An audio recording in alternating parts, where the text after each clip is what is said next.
Welcome to another episode of Diplomacy Unhinged, where geopolitics takes a turn for the dramatic and President Trump once again steals the spotlight.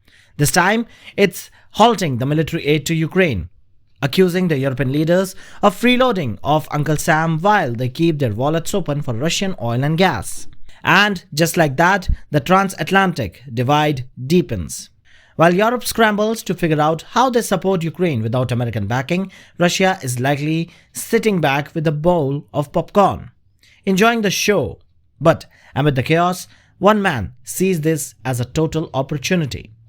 The French President Emmanuel Macron, the long-time advocate of the European strategic independence, is stepping up, calling on the EU to wake up, smell the coffee and prepare for a new reality.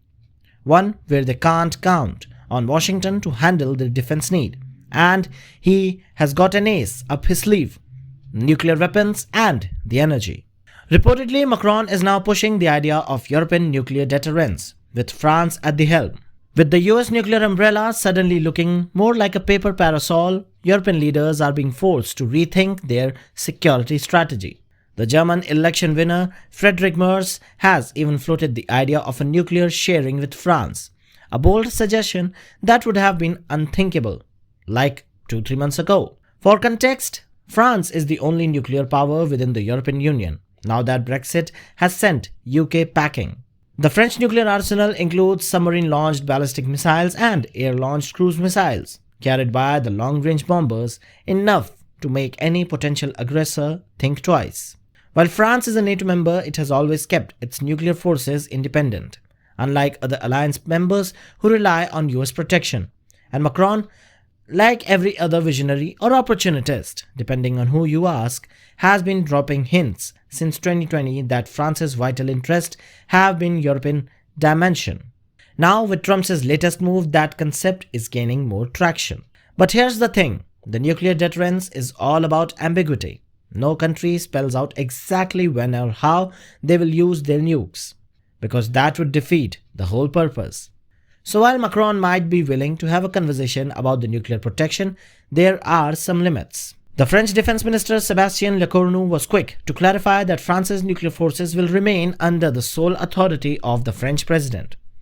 The weapon production and the use of nuclear forces are French and will stay French, he assured the lawmakers when the idea was floated by the President Macron. In other words, Macron isn't handing out the nuclear codes to his European neighbors anytime soon. And also, not everyone is thrilled about Macron's nuclear ambitions. Marine Le Pen, the leader of the far-right National Rally, has already slammed the idea, arguing that nuclear deterrence is only credible if it's lied to national legitimacy. She also warned that sharing the deterrence is like abolishing the nuclear power. Essentially, if France's nukes become a group project, they will lose their edge. And of course, all this hinges upon one unpredictable variable: Donald Trump himself. If the European leaders seriously start moving towards an independent nuclear strategy, will he see it as a win? Proof that his tough love approach is forcing Europe to step up? Or will he see it as a betrayal and respond with his favorite punishment: tariffs? Well, given Donald Trump's track record, the latter seems more likely. He has never been a fan of European defense autonomy, preferring instead that NATO members simply pay their fair share and America will keep protecting them. But Europe is not a fan of that. So for now, the EU leaders are set to discuss the situation at a special summit in Brussels. The guest list is telling the UK Prime Minister Keir Starmer isn't invited, but Zelensky is.